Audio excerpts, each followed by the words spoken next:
Hello friends, foes, and other watchers on the internet. My name is Matt, you're watching Hogwash Gaming, and today we're going to be making a druid. And just because druids are super naturalistic and whatnot, I'm gonna go with the race Tortle, which is available for purchase from Dungeons & Dragons for 10 bucks, along with some supplementary stuff for the Age of Annihilation or Tomb of Annihilation or something like that. Anyway, so yeah, let's get started. Okay, I've got my cheat sheets here. And as usual, I'm going to start with the background just because that allows us to make decisions in an informed way.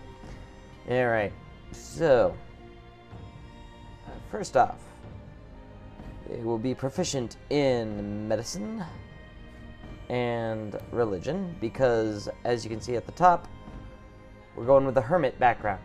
You know, he's just going to live out in the middle of the swamps. Alright. He's also going to be proficient in herbalist tools or kits. And he's actually going to have one. Herbalist kit. Cool. Languages. Languages are common. And what I gave him was primordial. You know, something that a druid would get. Common, primordial. And just because we're going with the language, well, no, we'll catch up with that later. All right, he will have a scroll case full of notes, which, talking with your DM, you can figure out what that's gonna be, what those notes are gonna be. Scroll case with notes. Common clothes, which are odd for a Tortle, because they're gonna be kind of bigger. Herbalism kit, already wrote that down. And 5 gold pieces, which I will not put up there because of stuff that I've already said in other videos. That fluctuates way too much. Alright, so now then, we are gonna go on to kind of the flavor stuff. I needed to connect with nature. I'm not looking at what I'm writing while I write it, so hopefully that... Okay. That's why he was a hermit, and... Okay, so his personality trait is calm in the face of disaster. I kind of looked through the Druid and Hermit options here and chose the ones that I liked. I'm trying mentally not to make this the master from Kung Fu Panda. I'm trying not to do that.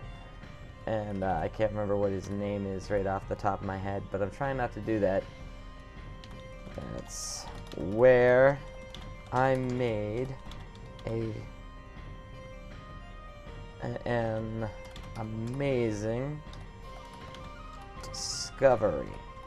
Now, I love this option as far as the Hermit goes. This is something that I would definitely sit down with my DM and say, hey, what can we do with this? Because I would love to talk over this, make up a really rich character background for this. Because it could play very well into the campaign, depending on what the DM is up for. Alright, his ideals. Emotions must not cloud right from wrong. Kind of interesting for a neutral character to say that. But it's what I decided on. So here we go. Emotions must cloud right or wrong, or judgment. Alright, that's not exactly what the PHB says, but it's kind of... I'm seeing Mido as... The lawful part is like, this is right, this is wrong, but the right and wrong isn't like for a higher purpose or for an evil purpose. It's a keep everything neutral kind of thing. I don't know. I'll have to develop that as I play him. Alright, his bond. I must... yeah. Oh, no. It's, should my discovery be... discovered? No. Should my discovery come to light, many may suffer. Alright. And so his flaw is kind of in line with this, is I like to keep secrets. Now this makes sense for the character, but it's very easy for this to become a thing where people might not want to play with you because you like to keep secrets from the party.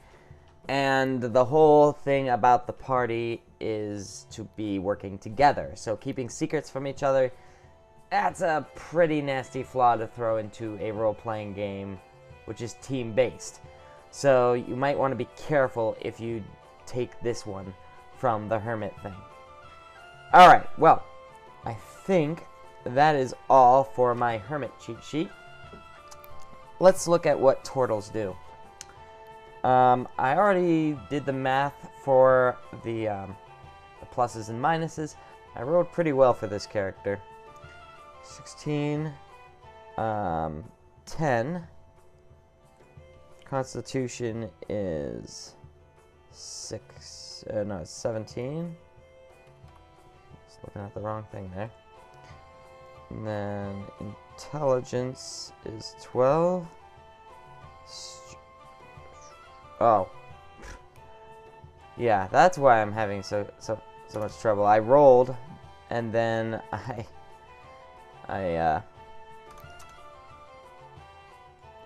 assigned things as, you know, I put the numbers in a list, and then I assigned the traits on my list, and so they're out of order. Constitution is 16. There we go. That's better. Dexterity was 10, as it was before. Strength is a 15, right? Yep. Intelligence is a +1, but it's a 12, okay. Ah, so confusing. Wisdom, that is a 17. There we go. And charisma is a 12. I think I did that right. Constitution is 16. Okay. Sorry, just doing some double checking. Which all translates as strength is +2, dexterity is +0, and you'll find out why I did that in a moment. Constitution is +3. Intelligence is +1. Wisdom is +3. And charisma is +1. Right. I think that's right. Okay. Okay, so he's also proficient in survival because of his race. That's kind of interesting. Now, this is something that I've been doing some research on Tortles, and a lot of the lists that I've seen earlier have them running slower, which I agree with. More recent and possibly more official sources that I've looked at say that they have a walking speed of 30, which is the same as a human. Which I get.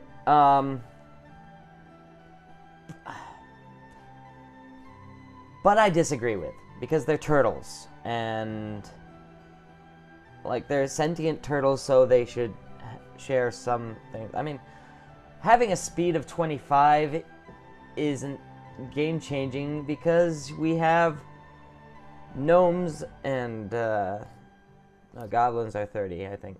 Gnomes are 25. Halflings are 25. I think dwarves is 25. I'm pretty sure dwarves run at 25. So what I'm going to do, just to make this fun, is I'm going to put his speed at 25. Because that's what I think it should be. Alright. Okay. It says here that their language is common in Aquan, but I'm pretty sure... Let me do some research. Okay, I've discovered, and yes, Primordial covers Aquan. So I don't have to put that as a language. Because I've already got it. Alright. Okay, they have the same claw things as Tabaxi. So I will put that down here. Claws. Okay, and that's a strength thing. Now, let me look at... It doesn't say I have proficiency with my claws. It just says I can use my claws, which is an unarmed attack, and I'm not sure if unarmed attacks require proficiency. Okay, here it is. Page 195 of the Player's Handbook. At the very bottom of the melee attack section, right above the opportunity attacks, it says, you are proficient with your unarmed strikes. So that covers that. I wasn't sure, but yeah. Okay, so claws. He is proficient in them, and we'll just put up the proficiency because we know what the proficiency bonus is at level 1. It's all the same. So, we have his strength, which is a +2, so that's a +4. +4 to his attack, which is pretty good. And his damage is 1d4 +2. Not bad. Not bad at all. Alright. We also have natural armor, which is kind of complex. Natural armor. Because they have that shell, you know? And what that does is that gives you an armor class of 17. Cannot use armor. And this will come out later.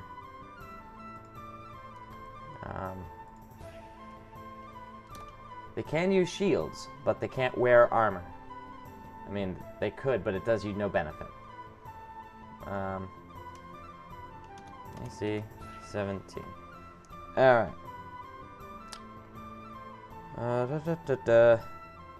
Then it has something called shell defense. Action. Pull into shell.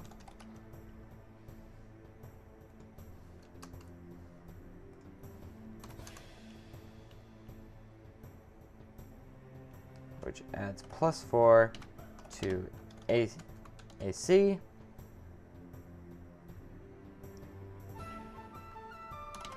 Advantage on con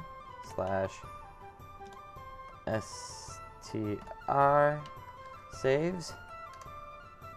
Man, trying to read and type at the same time. Doesn't work. Saves. Alright, however, you cannot take... Oh, well, actually, disadvantage on dex saves, obviously. We'll go like this.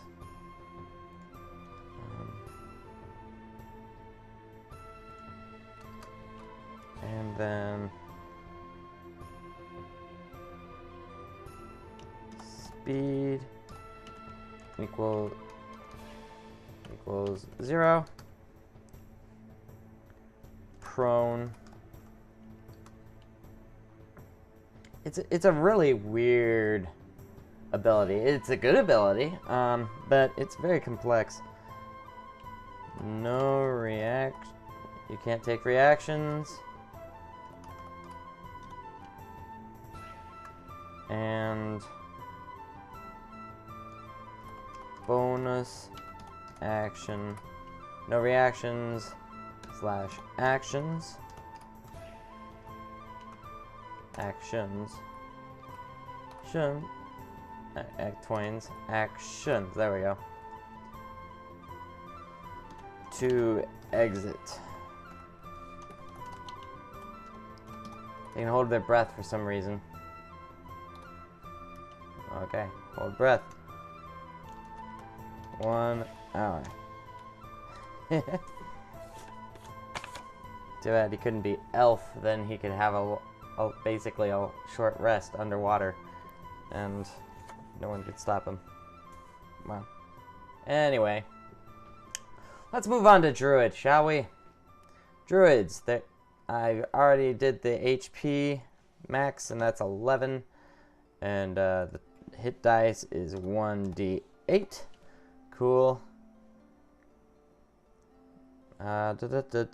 Proficient with light armor, which will do us nothing. Light / mid armor. Shields, which will come in handy. And of course, druids can't say simple or martial weapons. They have to list a bunch of weapons, like monks do. Yay! So, here we go. Clubs. Daggers. Darts.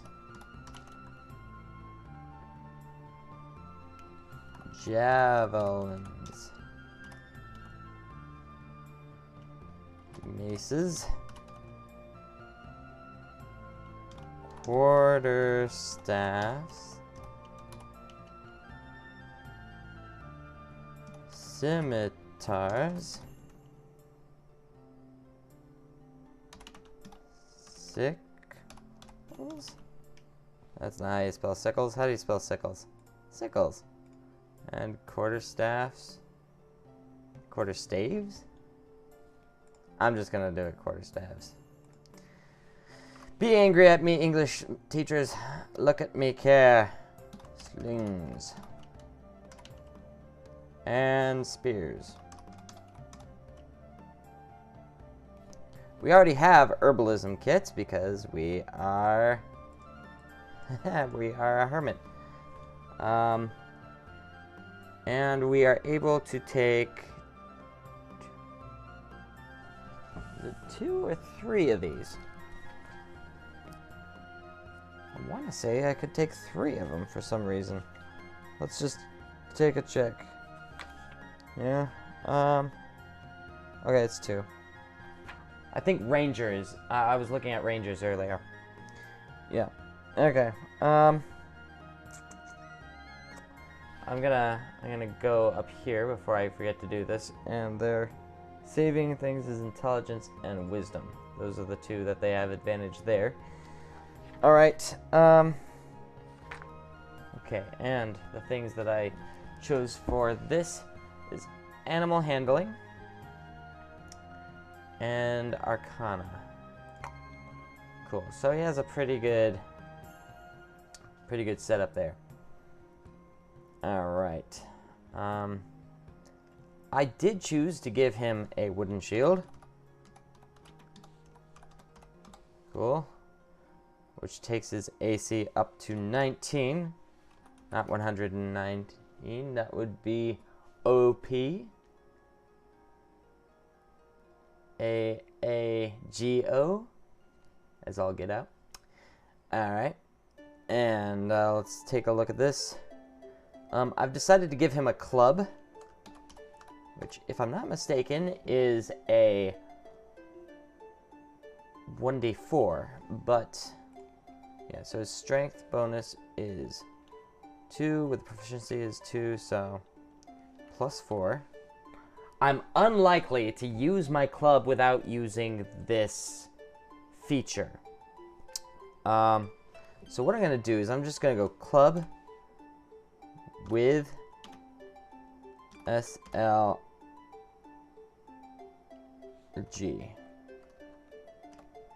1d8 plus strength. Cool. Yeah, so we got that. Now, here's the thing with this character. Druids come with leather armor. Leather armor cannot be used by a Tortle to any effect. So, what I would do in this case is I would talk to your GM. Say, hey, look, I have this character, and the base equipment that I get with this character is not usable by his race. Can you help me out? And a good and loving GM would say, you know what? Yes, I will help you in this quest, this plight. What would you like to do? And then you can start negotiating. And the negotiation that I would do is see if I could get a sling instead of leather armor. Now, leather, you know, a sling is an attack, and the armor is hit point stuff, but like it's armor class, you know. So we're already at a 19, which is obscenely high. But a sling, if I'm not mistaken, is not exactly a nuclear bomb when it comes to I don't know, actually getting things done. So, you know, let me just look this up real quick on my app. Yeah, it's 1d4 bludgeoning. I mean, that's basically everything that I'm carrying is a 1d4. The claws are 1d4. The club, I'm pretty sure, is technically a 1d4. I don't think Shillelagh, the spell that I'm going to be using, is a yeah, it's a club or a quarterstaff. It's magical and all that.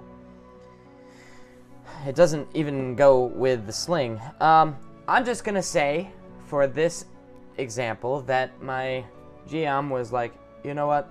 You're right. Leather armor cannot be used by a Tortle, therefore I will let you take your leather armor, cut it up into a sling, and you can use that because you are proficient at slings. And I would say thank you. That's what I would do. So sling. And it's not like I'm going to get a huge bonus out of this anyway because my dex is down the drain. So it's a +2 to use. And the attack, or the damage, is 1d4, and that is it. I'm just going to do this just for continuity's sake. Yeah, I don't get any dexterity bonus, so it's a 1d4. Oh, flip, that's so OP. Anyway, so. Alright, we get an Explorer pack, which I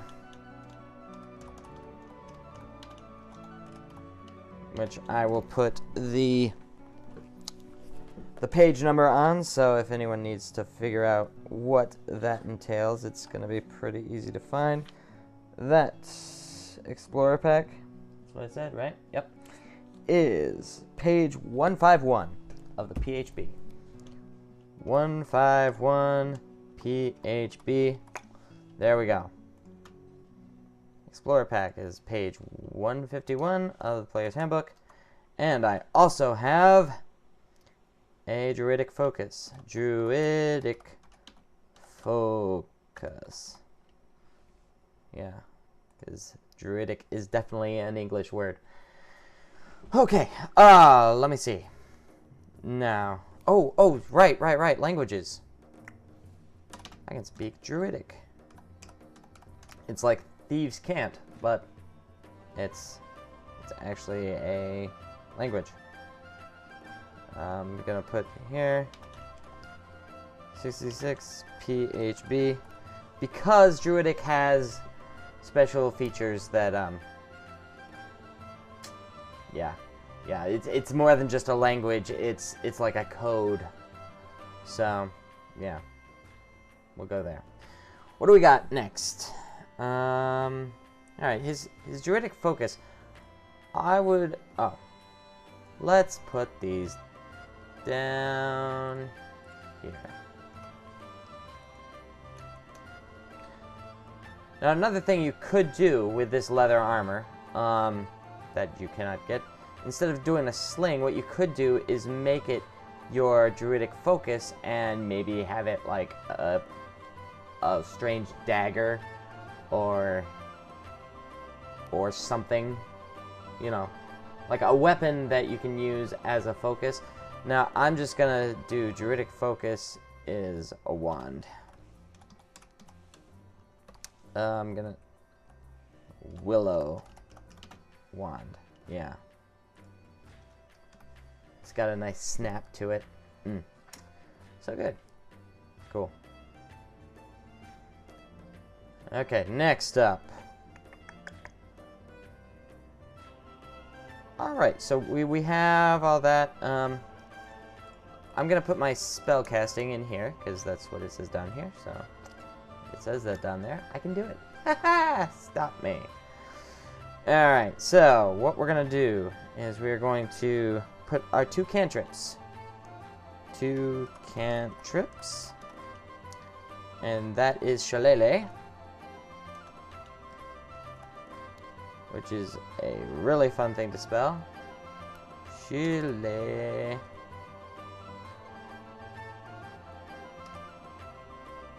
Shillelagh. A-G-H. Shillelagh. And that is on 275 of the Player's Handbook. PHB. Cool. And that's the thing that I'm going to cast on my club to make it a 1d8. And it's a bonus action. Yeah. I'm basically not going to be using the club without Shillelagh. Alright, next up is Guidance. G-U-I-D-A-N-C-E? Question mark? Is that how you spell that? Yeah, okay. And that is 248 on the Player's Handbook. 248 PHB. Now, you might not need to put PHB after every page number if you're only using the PHB. But it might come in handy if you're using Volo's Guide for certain things, or Xanathar's Guide to Everything. Yeah, I'm going to be using something from Xanathar's later, so I'm putting this in. And a lot of Xanathar's Guides spells are actually from the Elemental Evil Compendium, which is free. So, if you want to save a little bit and, you know, Xanathar's Guide just looks like a little bit too much of an investment, just get the Elemental Evil stuff and you've got a lot of Xanathar's spells in there. Alright. Okay, so next up is, this is interesting. It's a thing about spells for a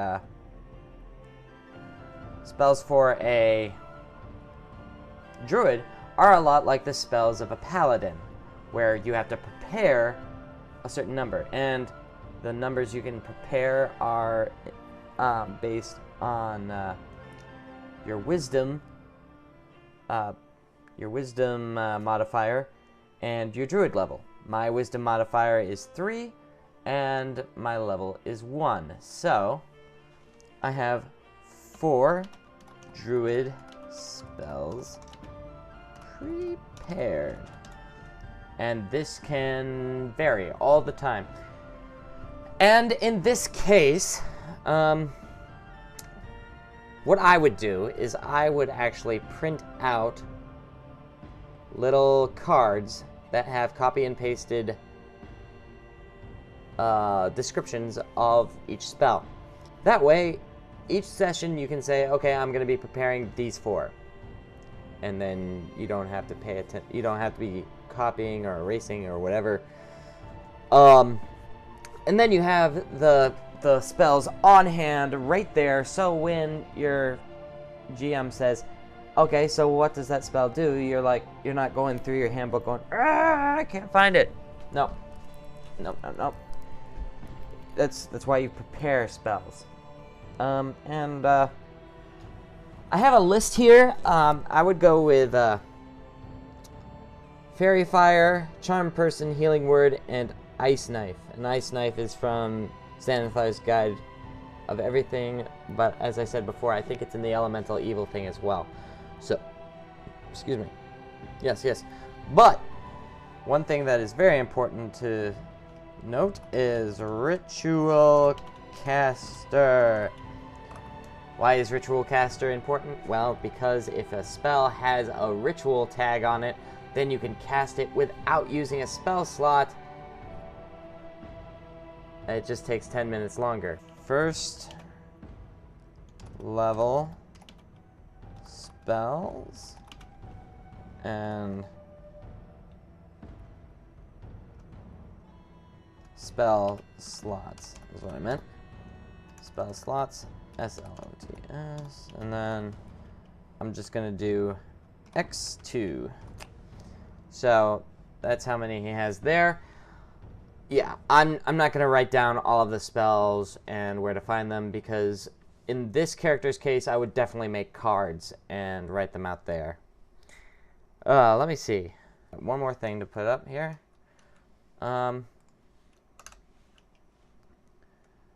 So, spell save DC equals 13, I believe. Yep, 1-3.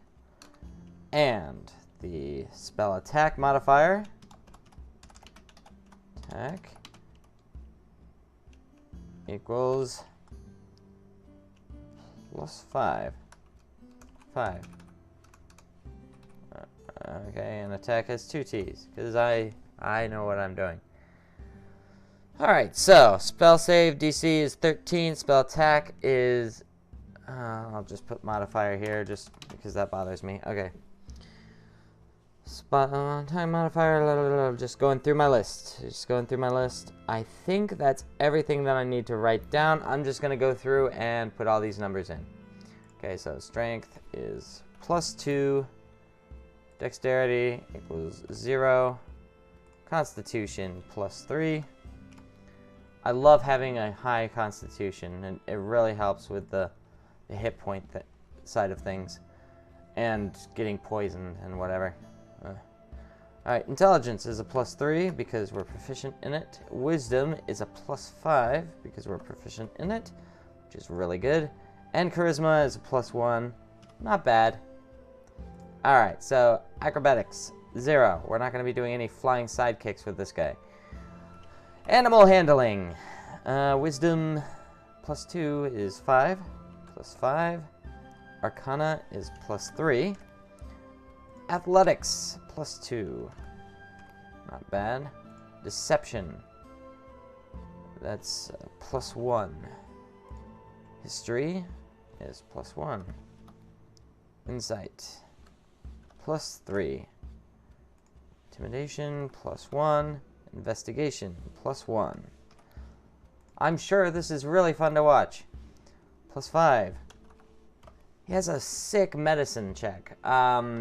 This guy I might run as a healer, honestly. But yeah, he's definitely into the healing herbs and the healing arts. So he'll at least be a good character to have by your side. And with an armor class like 19, he's basically a cleric. Well, anyway, nature. It's a intelligence +1. Ironic. Perception. That's a wisdom, so that's +3. Performance +1. Persuasion +1. Alright, religion is +3. Good. Sleight of hand. That's 0. Stealth 0. And survival is +3. Yeah. Yeah, this guy is pretty good. Pretty good. Initiative, 0. All right. I think that's everything. I always say that, and then I look, and I finish up my recording, and I'm like, yeah! And then there's something else to fill out. We'll just do this because that's important sometimes.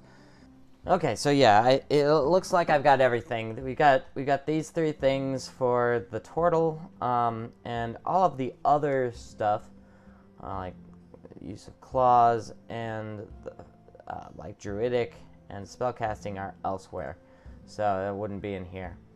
So I think that's everything. I always say that, and there's always something left. But I think Mito Thornbelly is done. The level 1 Druid. I really like him. I really like him. Yeah. Just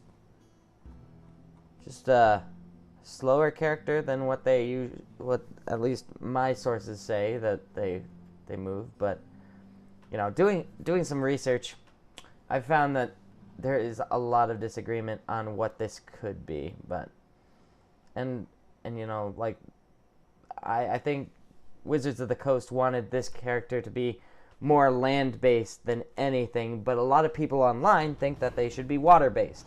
And the people who think they should be more water-based think that it should be slower. And I agree with that.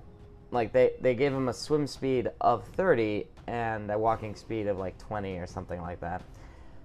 I don't know. Tell me what you think. Let me know in the comments if you would like to see a certain character being a certain thing. I've got, let me see, 3 classes still that I haven't done. I haven't done clerics, I don't think. I haven't done rogues, and I haven't done rangers. Those are the 3 that are yet to be, and if you have a desire to see a certain race that we haven't done yet, I'm trying to make each thing different, let me know.